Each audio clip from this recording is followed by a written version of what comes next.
The trade war is back, and Bitcoin loves it. The global asset market is shaking right now. The US government has entered a shutdown, and former President Trump has announced a 100% tariff on all Chinese imports.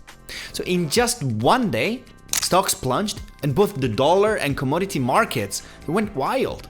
People are saying that this is a crisis, but I see it differently. Every crisis is simply the birth pain of a new order. After the 2008 financial crisis came Bitcoin. And after the 2020 pandemic came the explosion of decentralized finance. And now the world is shaking again. In the middle of fear, energy is born. When people panic and run, someone else is collecting that energy. They see the cracks forming in the system, and through those cracks, they build the new order. So I want to ask you, is this government shutdown and tariff war really the end? Or is it just the beginning of a massive transition? In this video, I will show you the answer. What's shaking the asset markets right now isn't just news, it's structural. This shutdown and tariff war represents a rare collision of political instability and policy risk. The US government failed to pass its budget, forcing a complete administrative halt. Millions of federal workers are on temporary leave, and public agencies have come to a stop. This isn't just a bureaucratic pause, it's a crack in the trust behind the world's reserve currency. And at the same time, President Trump announced a 100% tariff on all Chinese imports. That means one thing, the trade war is back. Supply chains are shaking, and global capital has lost direction. The market reacted instantly. US stocks plunged, the dollar strengthened, and emerging market currencies collapsed. And yes, crypto took a hit too. So people are panicking, asking, is it over? Or are we facing another 2020 style crash? But here's the truth. Markets always move on two forces, fear and greed. So right now, fear is in control, but that fear becomes the fuel for the next cycle. Shutdowns are temporary. Tariffs are just bargaining chips. But beneath all that fear, something much bigger is changing. And that is the very foundation of finance. The tighter the control and uncertainty, the more people look for freedom, free money, free systems. And the alternative is crypto. What you're about to see isn't just another market analysis. It's the blueprint on how a new order of wealth is being born right now in real time. Shutdowns, tariffs, rate hikes, tighter regulations, they look like separate issues on the surface. But in the end, it all comes down to one thing: control. Governments try to control uncertainty. Politicians try to control the market. Corporations try to control their profits. And central banks try to control the flow of money itself. But the world moves in paradoxes. The stronger the control, the faster people run towards freedom. And that freedom is now being rebuilt inside a new kind of order, the blockchain. Even if governments shut down, Bitcoin doesn't stop for a single second. Even when politics shifts, Ethereum keeps adding blocks. No matter who holds the power, decentralized systems keep running at the same speed and without permission. This isn't just technology. It's humanity's first real answer to two questions. Who gets to print money? And who has the power to stop the system? This is why chaos isn't just another financial crisis. It's a sign that the old order has hit its limit.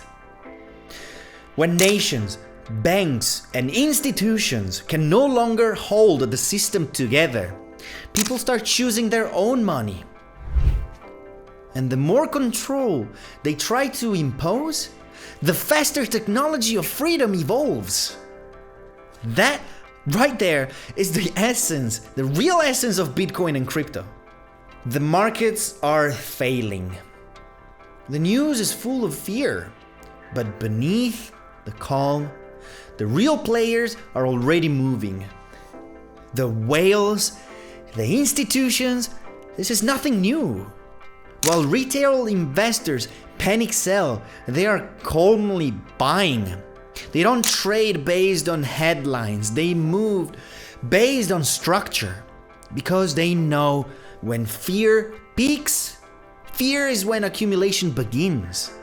And what they are doing right now goes beyond simply buying Bitcoin. They've started monetizing ownership itself. So one perfect example is Valor Digital Securities. They've launched a staking style Bitcoin ETF. It holds real Bitcoin 1-to-1 and pays a 1.4% annual yield.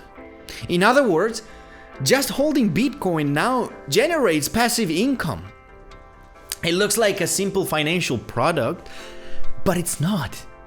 It's the start of a new era, an era where money is made not by working, but by holding. Welcome to the passive income economy. Institutions already understand this shift. That's why they're buying Bitcoin and Ethereum in the middle of fear. And they're not just buying, they are staking, locking, and building systems around it. Because they know this isn't a battle of price anymore. It's a battle for position in the next system. Right now, the global financial system is being quietly rewritten. And the keyword at the center of this shift is staking. In the old world, you had to work to make money. Trade your time, your effort, and your energy. But the world has changed. Now, holding has replaced working. Corporations today earn yield just by stacking assets that they already own. Like Valor's ETF, it earns about 1.4% a year, not from a bank, but through crypto systems built on Bitcoin. This is more than finance. It's a complete rewrite of economic logic, a shift from a labor-based economy to a possession-based economy. In the Industrial Revolution, machines replaced human labor. This time, systems replace money's labor.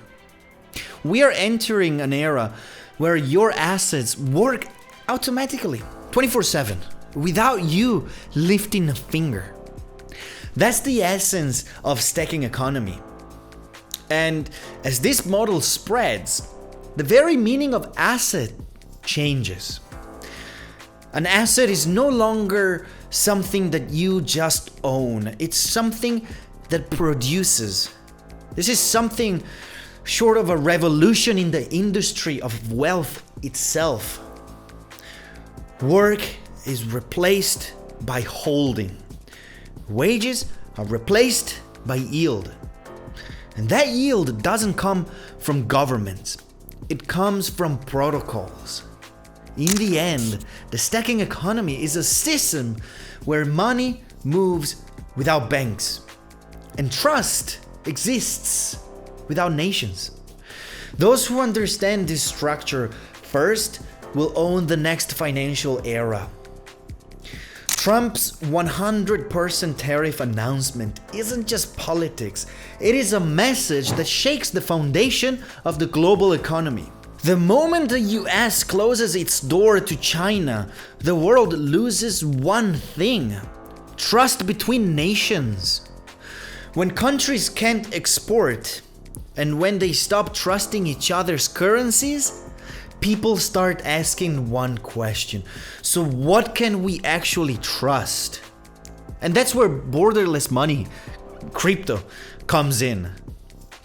Ironically, this trade war is becoming free advertising for Bitcoin because Bitcoin doesn't need permission from any nation or any politician. When America blocks China, capital doesn't stop, it reroutes. The new path isn't through national banking systems, it's through the Internet of Value. In other words, the blockchain. The higher the trade barriers rise, the stronger the global need for crypto payments become. Exchanges, stable coins, and on-chain settlement systems will only spread faster. We are witnessing a shift from a dollar-centered world to a blockchain-centered world. And every tariff escalation only fuels that transition. As trust in the dollar weakens, trust in Bitcoin grows stronger. And as trade becomes more fragmented, decentralized networks become more valuable. So in the end, the trade war isn't a crisis for crypto, it's a catalyst. The more the world divides, the faster borderless systems evolve. And at the center of it all stands Bitcoin. When the shutdown ends and the tariff war cools down, the market won't just recover, it will explode. Once the US government reopens, spending resumes, frozen public projects restart, and liquidity flows back in. And that money inevitably flows into the markets. When trade tensions ease, corporations plan exports again, and risk-averse capital returns to risk assets. And where does that capital rush first? The crypto market. Because unlike traditional markets, crypto reacts instantly. It's the most sensitive ecosystem to liquidity shifts and policy changes. We've seen this pattern before. You remember 2018, the crash, the despair, and 2 years later, the liquidity rally began, and 2021's bull run was born. This time will be no different. When fear peaks and then releases, that's when explosion comes. Bitcoin moves first, then Ethereum, then altcoins, DeFi, and liquid stacking follow in a chain reaction. The root of every bull run is the same. Risk fades, liquidity returns.